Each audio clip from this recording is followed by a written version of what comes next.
Halo teman-teman, jadi kita dari Psikologi Universitas Negeri Semarang Angkatan 2019, lomba 1 pengen ngasih sebuah ilmu baru tentang hubungan interpersonal dari teori Baron and Byrne.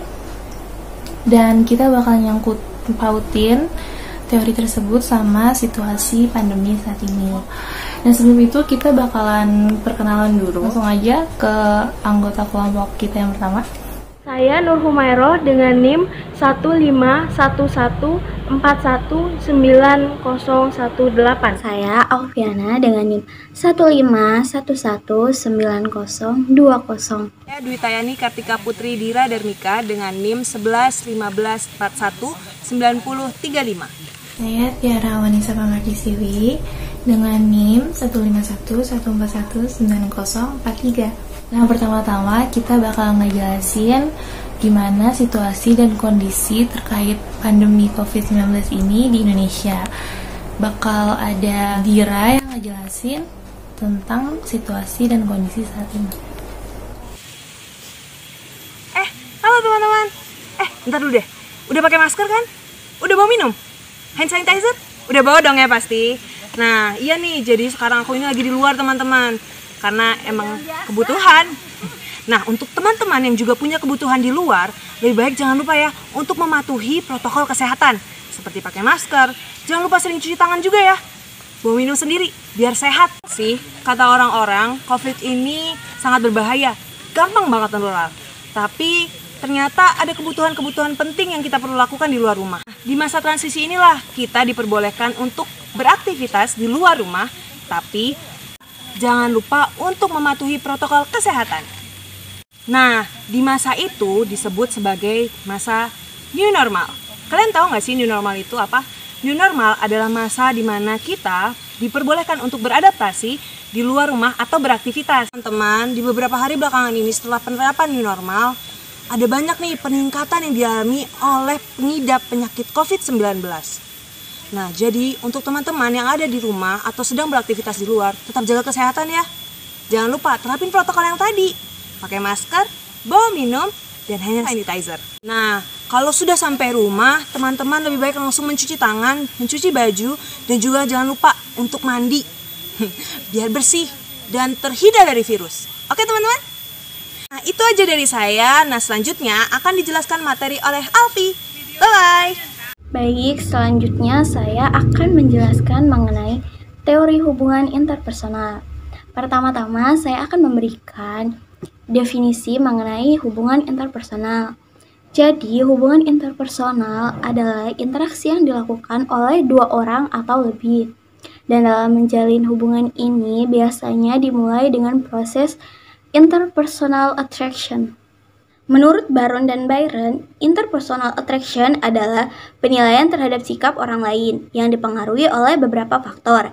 Yang pertama ada faktor internal, yaitu kebutuhan untuk berinteraksi dan pengaruh perasaan. Yang kedua ada faktor eksternal, yaitu ketertarikan fisik. Dan yang ketiga ada faktor interaksi, perbedaan persamaan, dan suka timbal balik. Yang pertama ada kebutuhan untuk berinteraksi.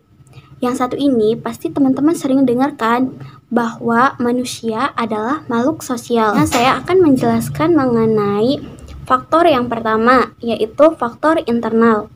Di situasi kayak gini, emang jarang banget ya buat ketemu dan bersosialisasi dengan orang lain dibanding dengan hari-hari biasanya. Buat teman-teman yang baru lulus, pasti bakal ada hambatan buat nyari teman dan bersosialisasi dengan lingkungan yang baru. Bisa dibilang sih kita kenalnya via online aja. Terus kalau nanti misalnya kita ketemu, kira-kira bakal ada topik yang dibicarain gak ya? Nah, buat teman-teman yang bakal ketemu dengan orang baru, nantinya bakal ada faktor yang muncul dari dalam diri sesuai dengan interpersonal attraction. Jadi, emang interaksi saling mendukung, bekerja sama, bertukar pikiran, dan hal lain yang dilakukan oleh orang lain merupakan sebuah kebutuhan. Nah, yang kedua adalah pemenuhan perasaan. Buat kalian yang nantinya akan bertemu dengan orang-orang baru, peneliti menemukan bahwa orang asing lebih suka dengan kalimat yang menyenangkan, seperti contohnya adalah sebuah pujian. Ada juga yang mengatakan bahwa humor atau lelucon dapat mencairkan suasana.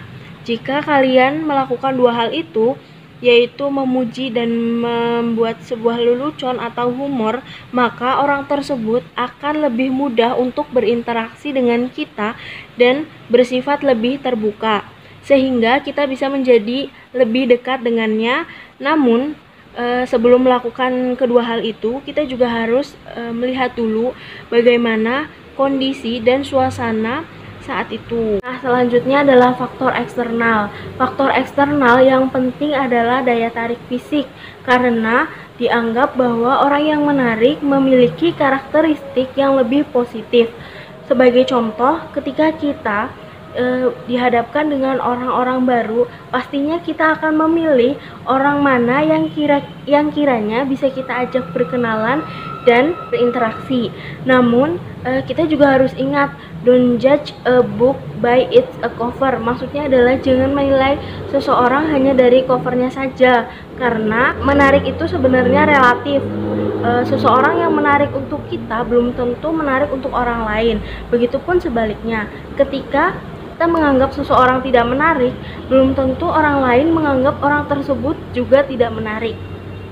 Kalau di faktor interaksi, apabila terjadi kesamaan, misalnya kesamaan minat, kesamaan kepribadian, kesamaan kesukaan, jika bertemu dengan orang lain dengan kesamaan yang sama, maka hubungannya bakal jadi lebih dekat dengan orang tersebut. Contohnya, misalnya kita suka nonton suatu film, terus ketemu dengan orang lain yang suka juga sama film yang kita tonton, filmnya sama tuh kan. Nah, terus saking sukanya sama film tersebut, kita jadi suka cerita-cerita ke dia, terus nebak-nebak gimana kejadian setelahnya, dan itu kan jadi obrolannya terasa lebih menyenangkan dan pasti lebih banyak kan dan intens dibanding dengan yang nggak memiliki kesamaan yang sama gitu. Sehingga nanti kalau misalnya itu terjadi terus menerus, itu bisa menjadikan hubungan lebih dekat. Selesai teman-teman. Terus teman-teman bisa menyimpulkan bahwa setelah pandemi ini berakhir atau situasi yang mengharuskan work from home ini berakhir, dan kita bakal ketemu dengan banyak orang baru, banyak mahasiswa baru yang bakalan ketemu teman-teman dan dosennya setelah melakukan interaksi secara virtual.